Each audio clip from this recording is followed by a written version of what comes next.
Oh, yes. Admit One, My Reality podcast, where we provide a safe, caring, and non critical form of mental wellness through discussing, in part, the realities of mental illness.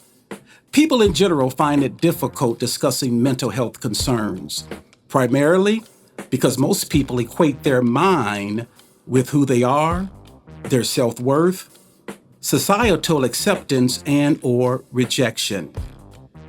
Admit One My Reality podcast proposes that each person holds a ticket for admission into one's own mental wellness.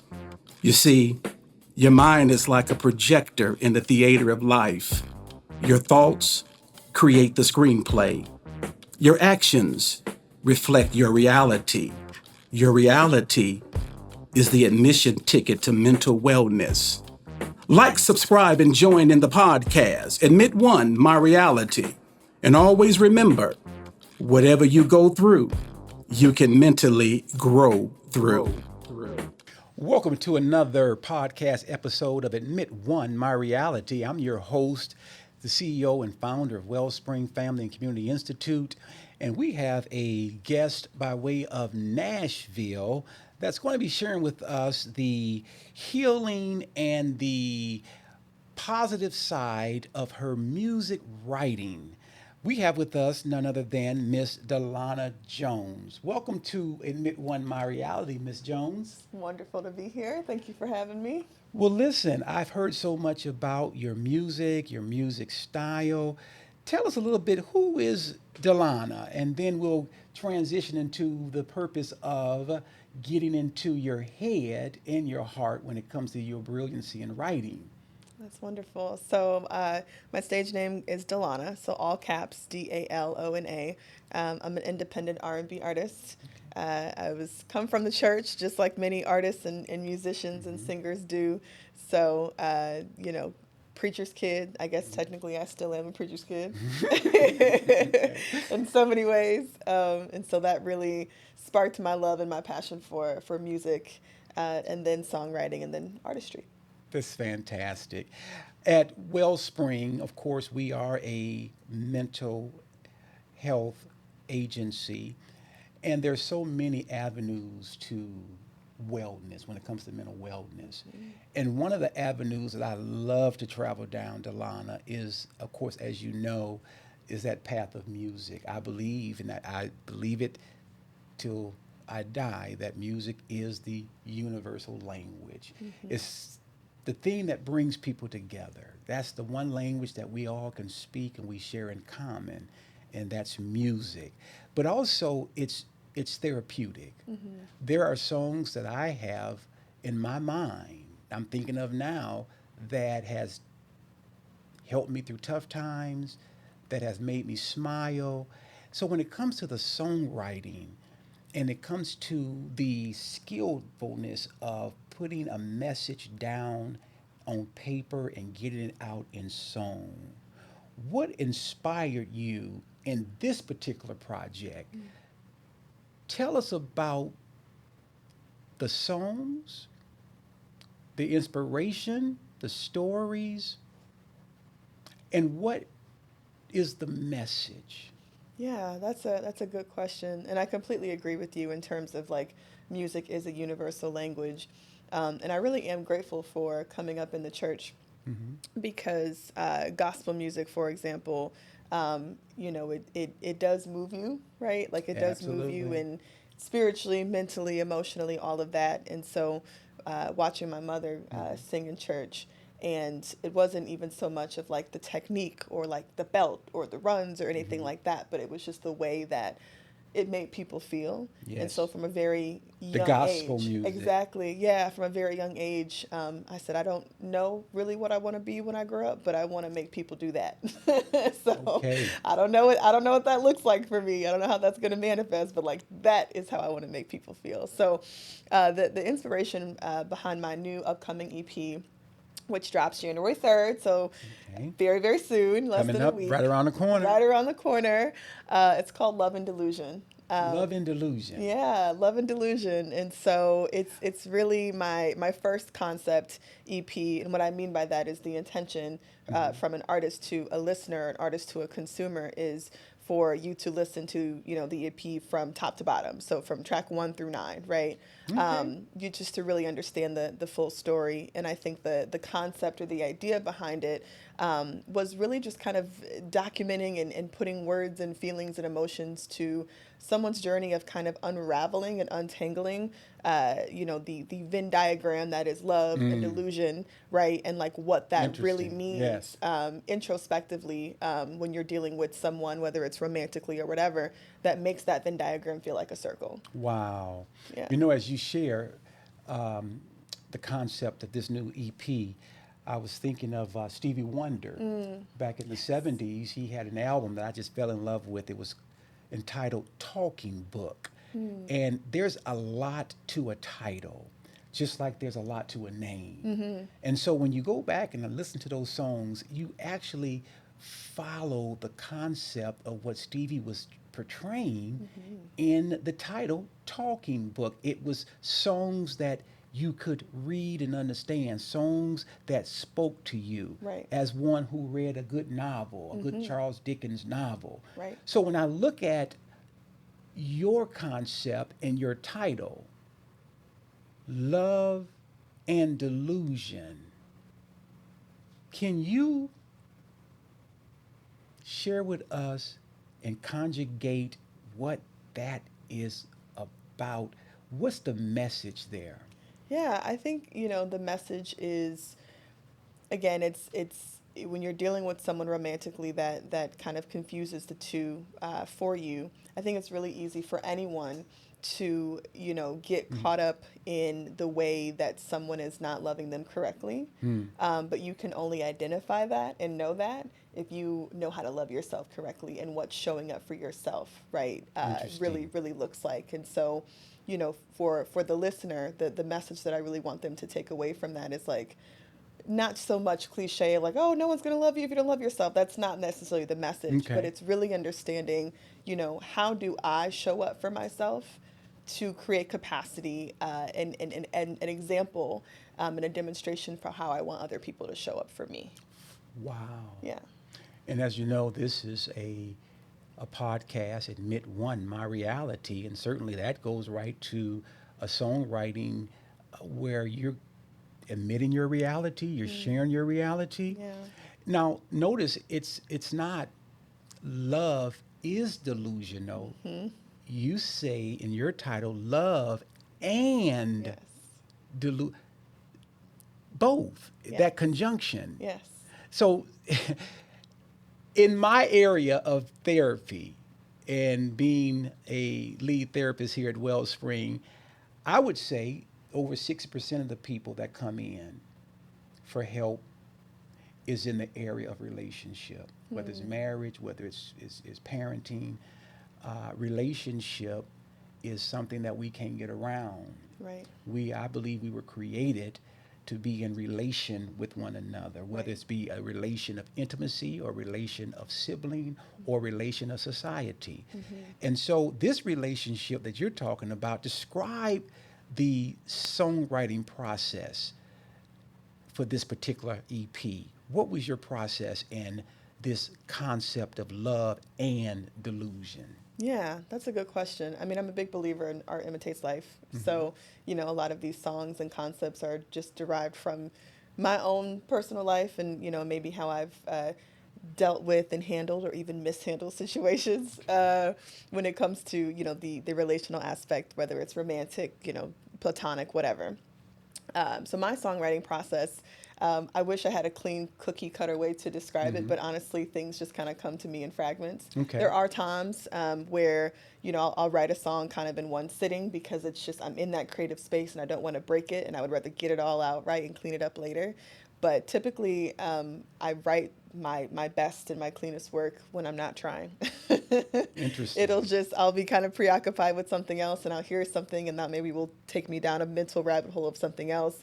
And then I'm putting the lyrics in my phone, and maybe a week or so, right, goes by, and I'm kind of putting those concepts together. And I'm like, oh, I have a song now, And so it's fragmented the way that it comes. It's funny. It's interesting because as you're speaking, of course, I'm a music lover of all genres. Gospel being one of my favorite, but R&B, jazz. I'm a music lover, enthusiast.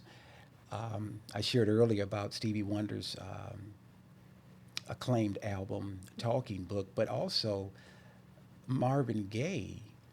I believe after his maybe second divorce, he wrote an album entitled Hear My Dear. And it was all about his divorce and relationship with his ex-wife. Yeah. And the songs, every song transitioned to another song that transitioned into another song, and you could kind of follow his emotional roller coaster of what he went through. Is this album a album of reflection? Is this an album of research? Where is this coming from? Yeah, I would say both. Honestly, I would definitely lean more on it's very reflective, Okay. because you have that internal voice of how maybe you're processing an experience or a person or both at the same time. And so, with this being my first concept album, I strategically wanted it to flow a certain type of way. I Okay. strategically wanted to sound a certain type of way. And Just to that's really important as to you as an very, artist. absolutely. And it's not to say that like, oh my gosh, every body of work I have to make from this point moving forward needs to be a concept necessarily, or like in that kind of sequence. But I think my niche as a songwriter is definitely storytelling, and so I really, rested in that gift and in that talent for this EP. So if that's the case, and I'm thinking about the title, that Love and Delusion, uh, pull a song that is near to you, and I'm sure you probably love all the tracks, all the songs, but which song resonates to you in the process of you writing it? And not only writing it, but she's writing and singing. She's a singer and a songwriter. And so as you're writing and you're singing, which song surfaces as one that is of significance? Yeah, that's a good question. And it's always hard to ask an artist that because we have symbolic attachments to every song that So, we write. yes. But from this particular EP, Love and Delusion, I have a track on there called Control Z. Control Control Z. Z, like the letter Control Z. Z, yeah, Okay. yeah. So if you're like on a keyboard, like on a computer, Control Z is to like undo or to delete something. And so I really ran with that concept because it's the last track, last song on the EP, and so you're going through this journey, right, like introspectively with me, with yourself, however the consumer wants to interpret it. And then you get to this last song, and it's, the lyrics are very heartfelt and very melancholy and very reflective because we went through all of this, right? And as much as a person wants to just say, that was really hard, and that wasn't my person, and that was a lesson, and I really wish that I could just kind of rip that page symbolically from my life, right? But that's not real. You can't do that. Control Z. Yeah. That's very profound. Control Z. Was it difficult in the singing of Control Z, or was it more difficult in the writing, in the realities, the lyrics of Control Z?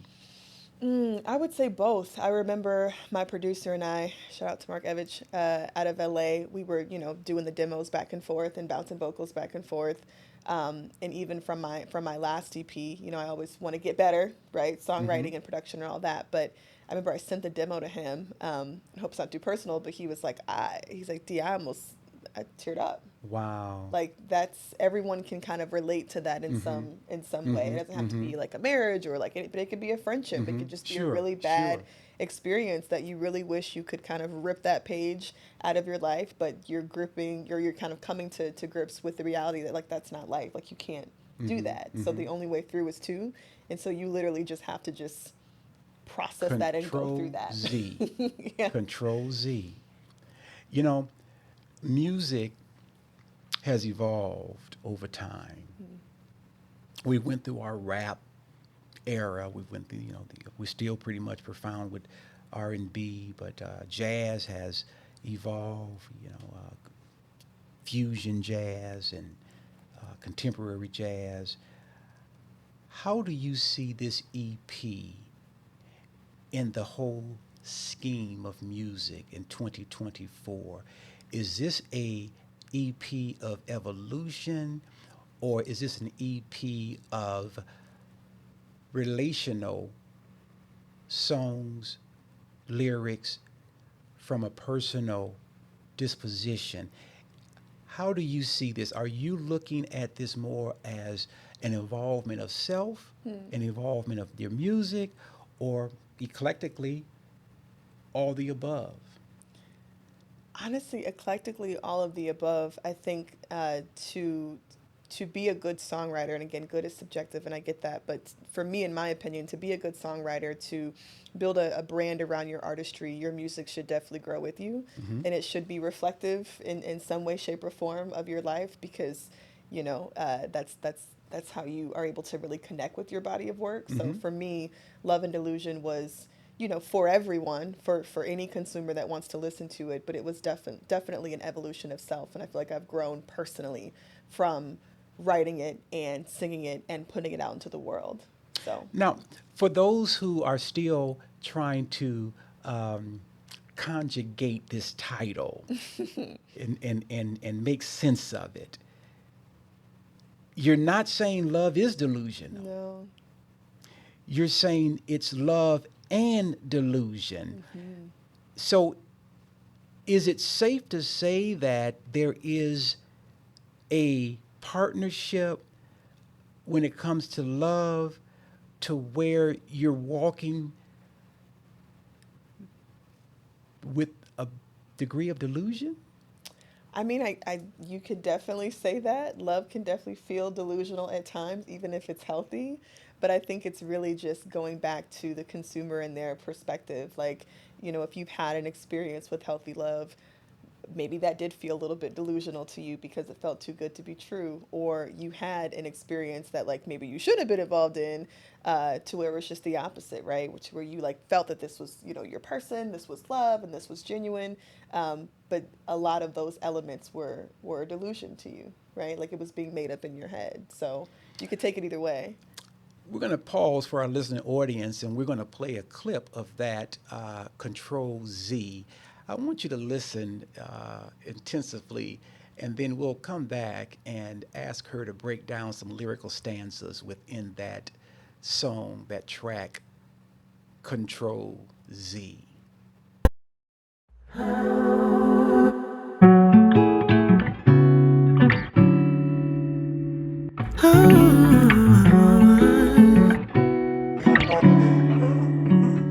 We were never good at acting, saying we're just friends, just pretend. Nothing. Saving reputations in public, it got better with practice. Rehearsing how you've been, like we weren't just together. Can't believe it, get into something like good sex, flashbacks, drunk texts, hard facts, like I really love you and I'm not supposed to. Please, no weird vibes, no reply, white lies, it's heavy on my mind that we can't control the and undo. Wish I never met you, wish I never fell for you. We can't. Wish I never met you, wish I never fell for you. We can't. The energy is different now. All those red flags just don't keep me warm no more. Now I just avoid you in public. Was it ever mine or just my turn. Could've went the speed limit, didn't have to crash and burn. Who got you up at night? I shouldn't be concerned, but good sex, flashbacks, drug texts, hard facts, like I really love you, and I'm not supposed to. Please no weird vibes, no reply, white lies. It's heavy on my mind that we can't control, see and undo. Wish I never met you, wish I never fell for you. We can't go back, baby. Wish I never met you, wish I never fell for you. We can't. Felt like tequila and sativa. Like if we laid here one more day, we'd get cabin fever. Don't know how many chances we got. Chances we got left. Way too many secrets that's been kept. Of all that good sex, flashbacks, drug texts, hard facts, like you never loved me, no. This love ain't confusing.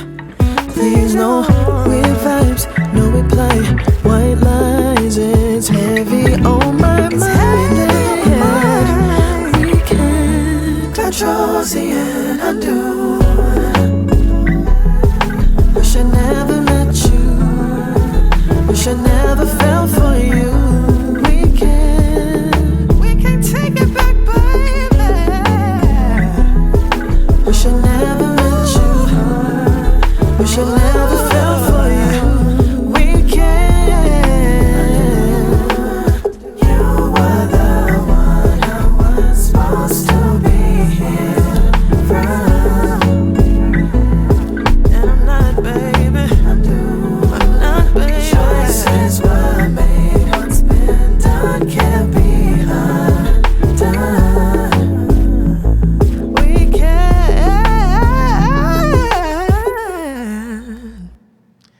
Dalona, that was a very heavy track.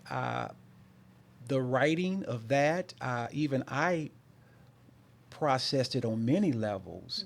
What lyrical stanza can you break down and kind of give us an operational meaning and understanding from where you sit? Yeah, I mean, without getting or inserting myself in kind of like my personal journey too much into what the consumer wants to interpret it as. One of a profound line to me, in my opinion, was kind of towards like the ring out of the song, and it said, you were the one that I was supposed to be healed from, and I'm not. Choices were made. What's been done can't be undone. So again, it's kind of solidifying that fact of like there is no control Z in life. You can't just delete and undo an experience or a person or a mistake or a decision or whatever. You have to live with that, grow through that, and let that inform your choice and your trajectory. Hopefully, do better in the future. Now, this is Admit One My Reality, and what better place to conjugate such a lyrical song and word than what you just shared. One of the things that I do and I share with those who come in who are hurting is to be an ostrich or try to pretend it didn't happen. Many times people say, oh, just forget about him, just forget about her. But you broke that down so eloquently, because to do that is only being self-deceptive of reality and truth, right? Absolutely. And so many people have hurt at various different levels. Some people can move right on from hurt. Some people will waddle in hurt, and some people will prolong the agony of hurt. Control Z is one song that certainly resonates. Is there another song that you can share within the concept of this EP that you can bring to light? Yeah, the single Rent Free. So I guess we'll kind of like move backwards and I was sandwich hoping it. you mentioned that. Yes. Yeah, the single Rent Free that dropped December 6th. Just a lot of buzz around it. A lot of people were feeling it. So Rent Free, again, if we're kind of like wrapping up the whole concept of Love and Delusion, is the first track on the body of work, and that really goes into detail of someone legitimately living in your mind rent free, and you know that they're not supposed to be Wow. there. Wow. You feel a lot of maybe just anxiety, around that, but you're kind of going with it, and it's like, it is what it is, and you'll kind of see how it plays out. And obviously, Control Z is like the end of the story, so they know how it Wow. plays out. Now you got me really thinking about this. Now I've got to get this EP because you got me thinking on so many different levels as it pertains to therapeutic interventions, particularly in my area of work when I deal a lot with marriage and family counseling. But when you were sharing that, I went right to real estate, and I'm thinking, okay, if someone had a mortgage and they didn't pay their mortgage for 90 days, there's something called eviction, right? There you go. Because you just can't stay here for free. Right. They're gonna, somebody, the bank or the police or the constable, you're gonna get put out, right? At some point, you may get a Yep. little grace, but at the certain time, you're gonna get put out. Yes. So when you say rent free, are you saying that there comes a time when eviction has to take place? It comes a time when eviction has to take place, and in the song there's a line: if I wasn't so addicted, you would be evicted. Wow. So I it's like that. it's really understanding of like you have full consciousness. If I wasn't so Addicted. addicted, you would be evicted. Yes. Wow. Your full consciousness that this person doesn't even deserve to be on your mind like that. But it's chasing the chill and the thrill of maybe like having that companionship, or having that attention, or sense of love or anything of that nature. So yeah, so that's for Now, me. I had an experience where my neighbor, when I lived in Indianapolis, lost his job, and he shared with me, hey, I'm going to lose this home. And the day came when the constable came, and they had the notice, the writ, to evict. And the one thing I remember the constable, the police officer, saying is, "Sir, this is not easy for me. I don't like to do this. I don't like to see people lose their home. I don't like to see people forced out of their home." But in reality, sometimes the hard line in the sand is that it happens, right? It does happen, yeah. You get comfortable. You've put a lot of work into a house. You've built the equity up in a home. You've got your personal touches in that home, and now you have to lose it, not by choice, but circumstances and situations. I missed my home. What happened? Right. I got evicted. Where do you go from there? Man, I mean, in relation to this, body of work, I think it's about really understanding again, how do I want to show up for myself? Like, how do I want to be loved? And evicting, whether it's physically or like emotionally, anyone that is not meeting that standard, because you know that at the end of the day, like that's only a portrayal to yourself. So it's the same way of like letting a squatter stay in your home and you paying the mortgage. I love that. I love that. I love that. And as you speak, I'm just visualizing the realities of the eviction process, right? It's like, hey, we're so sorry you lost your job, Mr. Brown, but 90 days will be here next Monday, and we're going to serve eviction notice. We don't like to do this, but you can't stay rent Free. Yeah. And so that whole title track, just comes back full circle, right? It's very full circle in that title track. So from Rent Free down to, the other songs, down to Control Z, which is the last track, if we were to kind of wrap it in a bow, like it's really about the stages of that eviction process. You're Wow. acknowledging that this is an issue. You know that you probably don't have the emotional fortitude yet to deal with it the way you need to deal with it.